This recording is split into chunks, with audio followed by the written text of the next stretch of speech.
Well, it may not be the climax that most at home wanted, but it certainly could be a final to savour. Having any of it. We certainly won't use it as an excuse. This is Ronaldo. Bruno Fernandes, and in the way is Daily Blind.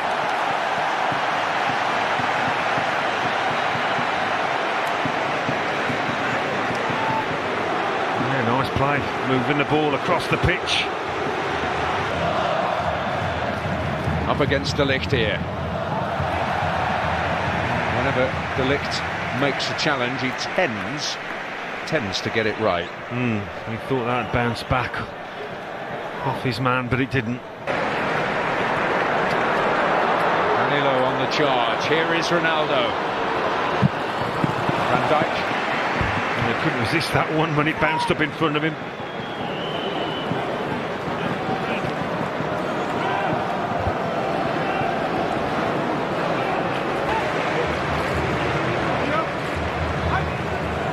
Something a little different each time. And Cillessen able to plunge and pounce. It was Jose Fonte who got his head to it in the end. I said he'd By. Balls away at Bernardo Silva. He's got help. Bruno Fernandes. Well, that's 3 shots on goal he's had now, Fernandes. Portugal certainly will be the happier of the Fernandes. William Carvalho, Rafael Guerreiro up there. Nelson Semedo.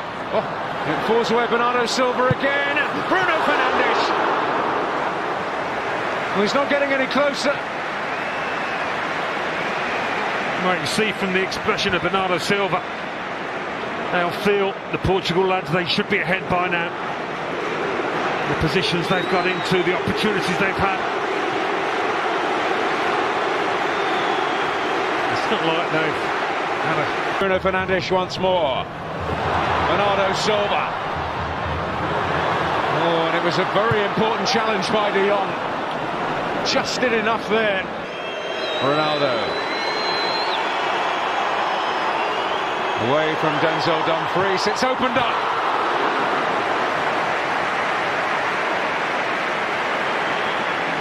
Another effort on target.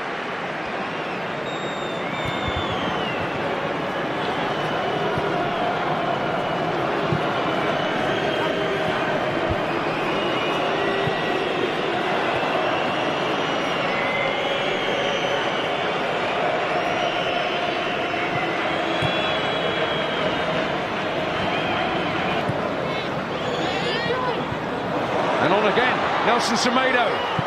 Oh. Post.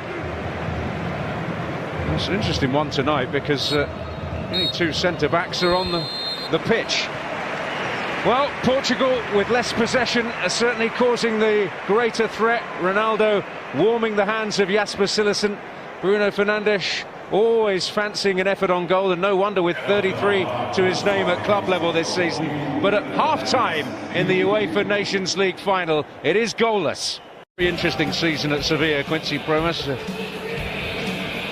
Played as a wing-back, even as a full-back, as well as sometimes an out-and-out striker this season. Well, it certainly had an impact when he came on against England. Really did make a difference, gave them something different.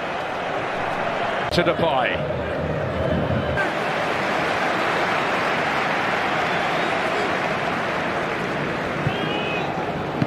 Well, immediately it's looking brighter. I think Portugal. Germany also in that group.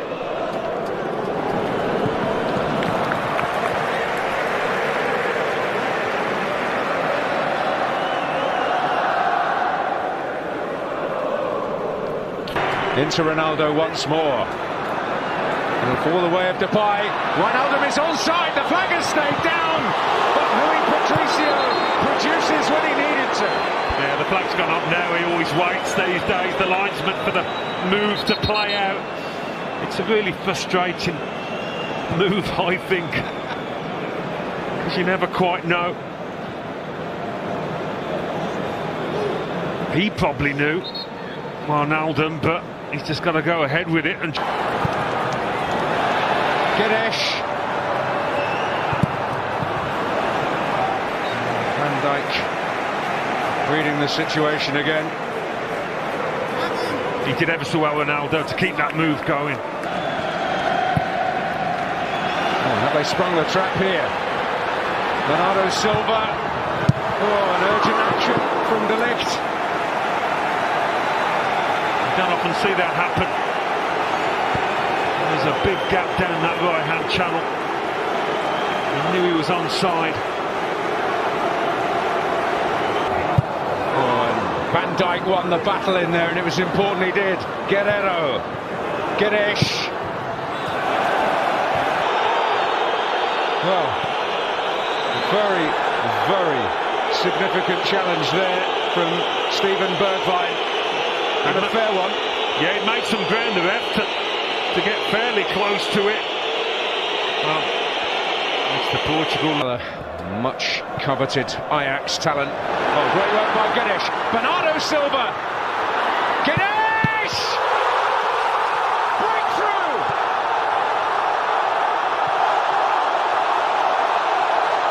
An outpouring of joy in Porto!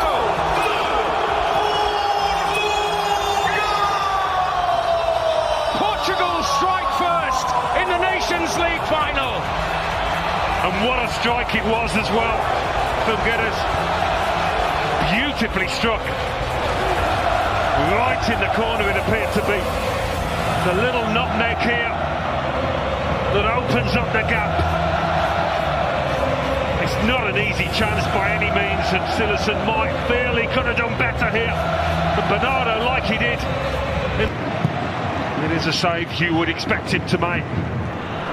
But he was agile there.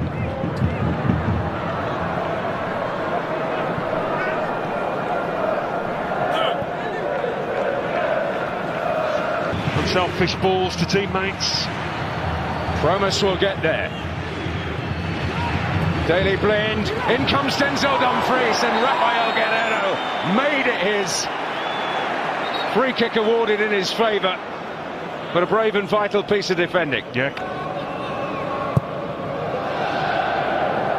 Wijnaldum.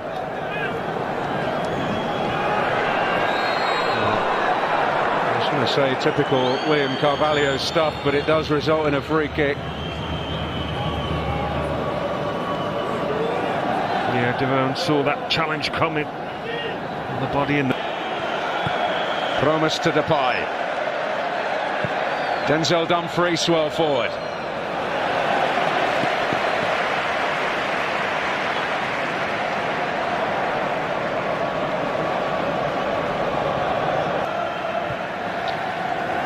Rafa Silva being ushered forward by Fernando. The blame, Bernardo Silva trying to make his way through. It's a hard man to stop, Bernardo Silva. Hey. Blind, Promise. Oh, and Daron coming onto it.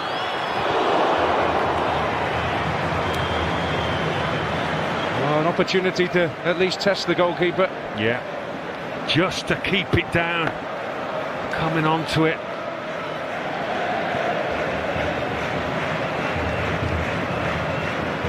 Equalised before they could enact that plan, and decided they didn't need to. Oh, brilliant effort from Bruno Fernandes, but straightforward in the end for Cillessen. Got a good shot on him, hasn't he? He's had about 4 or 5 out there tonight. Very unfamiliar role, and he's matched him, and up he goes. So he's here, the referee, and up there, centrally on the edge of the box. What a chance on here for Nelson Semedo. Well, it's the right back this time. He's slowly moving back towards his feet. Ball in from Promise. Rui Patricio happy to eke out, though that is a definitive change. This is Rafa Silva. Beautifully away from Frenkie de Jong. And not from Denzel Dumfries, who will receive a bit of further punishment here.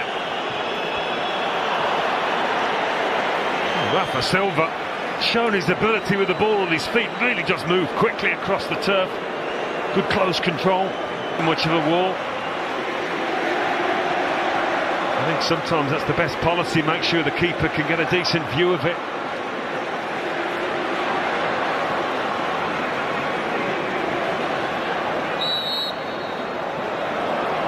Here it goes. For to blend. And that's Rui Patricio's and one of the biggest cheers of the night.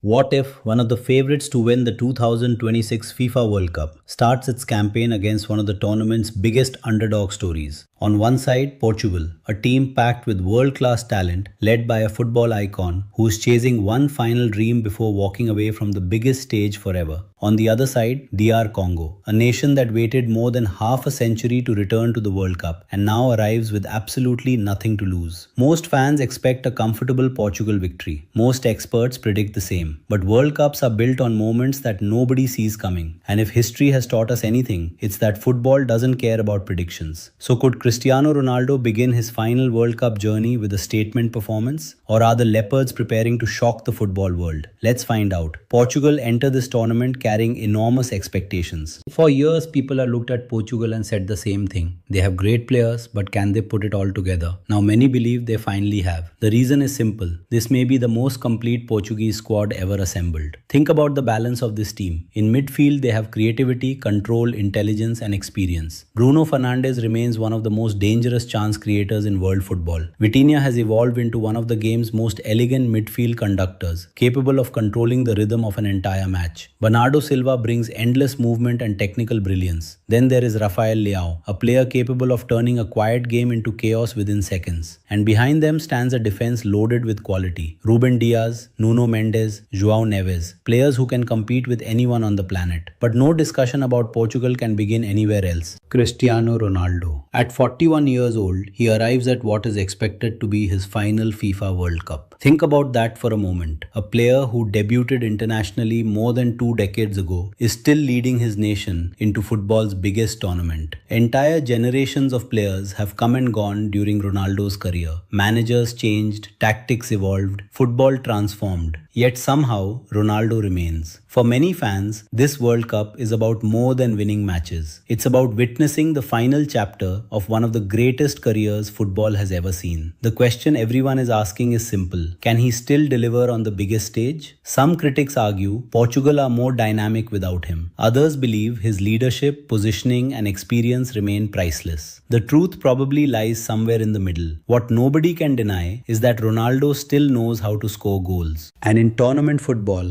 that alone can change everything. But here's what makes Portugal particularly dangerous. This team no longer depends entirely on Ronaldo. Years ago, if Ronaldo struggled, Portugal struggled. Today, that's no longer the case. Bruno Fernandes can decide games. Vitinha can dominate games. Leao can explode past defenders. Bernardo Silva can unlock defenses. Portugal now have multiple paths to victory. That makes them one of the most feared teams in the tournament. Yet despite all the talent, there is pressure. Huge pressure. Because Portugal are no longer considered outsiders. They are considered genuine contenders. Anything less than a deep run will disappoint supporters. And that pressure arrives from the very first match. Now let's turn our attention to a team whose journey could not be more different. DR Congo. For younger football fans, their World Cup story feels almost unbelievable. Their previous appearance came all the way back in 1974. Think about how much football has changed since then. Entire footballing eras have passed, legends have risen and retired, World Cups have come and gone, and through all of it, DR Congo waited, year after year, qualification campaign after qualification campaign, near misses, disappointments, heartbreak. Then finally, they broke through. And they didn't do it the easy way. Their qualification journey was one of the most dramatic stories in African football. They battled through powerful opponents, they survived pressure-packed matches, and somehow they emerged with a World Cup ticket in hand. For the players, this isn't just another tournament. This is history. These players have already become national heroes before kicking a single ball at the World Cup. But what makes DR Congo truly dangerous isn't emotion, it's talent. Many casual fans underestimate this squad because it lacks global superstars. That would be a mistake. This team is filled with players competing in top European leagues. They are athletic, disciplined, aggressive in transition, and extremely difficult to break down. Leading the defense is Chancel Mbemba, one of Africa's most reliable defenders over the past decade. His experience could prove invaluable against Portugal's attack. Then there's Yoane Wissa, the pace, the movement, the ability to attack space. If DR Congo get opportunities on the counter-attack, Wissa will likely be at the center of them. Aaron Van Bissaka adds defensive quality and recovery speed. And throughout the squad, there is a belief that few teams possess. Because unlike Portugal, DR Congo enter this match with zero pressure. Nobody expects them to win. And sometimes, that freedom can be incredibly dangerous. As kickoff approaches in Houston, the tactical battle becomes fascinating. Portugal will almost certainly dominate possession. They look to control territory, control tempo, control the game. DR Congo will likely welcome that because their biggest opportunities may come when Portugal push too many players forward. One mistake, one counter-attack, one moment of hesitation. That's often all it takes in World Cup football. And there is one particular battle that could decide everything. Portugal's attacking stars against DR Congo's defensive organization. If the Leopards can survive the early pressure, frustration could begin to creep into the Portuguese side. And that's when things get interesting. Because football history is filled with favorites who thought victory would come automatically. The question is, will Portugal avoid that trap? Or could DR Congo create one of the biggest stories of the opening round? Because when we return, we'll dive deeper into the tactical matchups, key players to watch, score predictions, and the one shocking scenario that could completely change Group K. We explored the contrast between Portugal's superstar-filled squad and DR Congo's inspiring underdog journey. Now it's time to look at what might actually happen when these teams step onto the field. Let's start with the midfield battle. This is where Portugal hold perhaps their biggest advantage. Modern football is often decided by who controls the center of the pitch, and few teams in the tournament can match Portugal in this department. Vitinha has become one of the most intelligent midfielders in world football. His ability to receive under pressure, escape tight spaces, and dictate tempo is extraordinary. Alongside him, Bruno Fernandes constantly searches for opportunities to create danger. Most players see passes, Bruno sees possibilities. That combination could create major problems for DR Congo.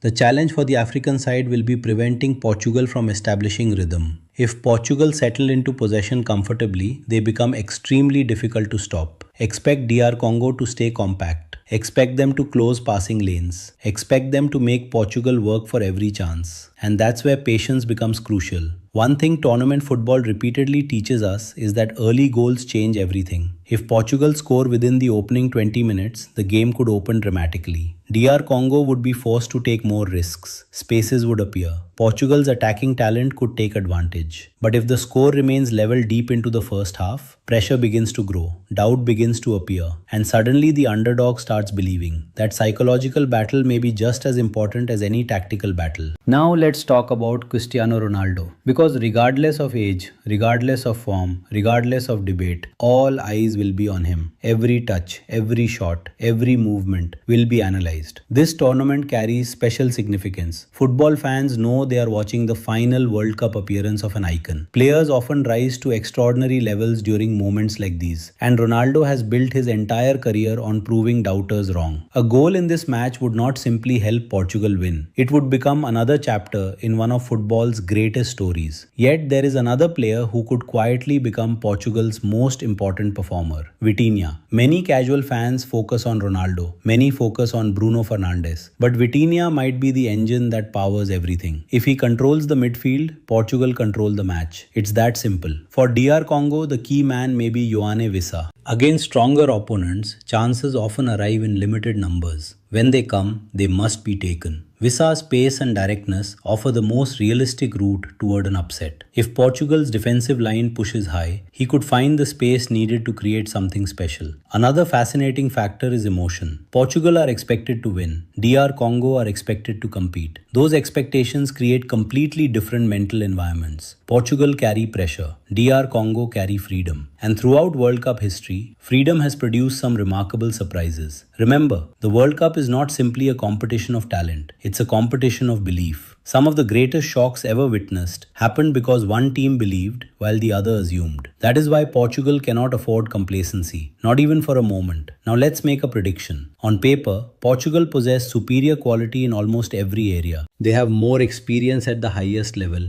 more depth, more creativity, more match winners.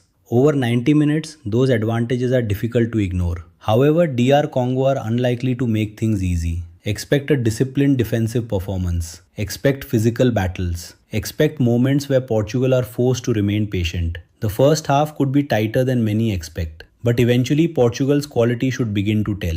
A clever pass from Bruno Fernandes, a midfield breakthrough from Vitinha, a decisive finish from Ronaldo or Leao. Those moments are what separate contenders from underdogs. My prediction, Portugal 2-0 DR Congo. A professional performance rather than a spectacular one. A result that gives Portugal the perfect start while reminding everyone that World Cup victories are rarely straightforward. For DR Congo, even defeat would not end the dream. The battle for qualification often extends far beyond the opening match, and this team has already shown remarkable resilience throughout their journey. But for Portugal, this game represents the first step towards something much bigger, a possible World Cup title, a final Ronaldo story, and perhaps the realization of a dream generations of Portuguese fans have waited to see. The stage is set, Houston is ready, millions will be watching, one team chasing glory, one team chasing history, and when the whistle blows, only one thing is certain. The World Cup never follows the script for long. That's why we watch, that's why we believe, and that's why Portugal versus DR Congo could be far more memorable than anyone expects.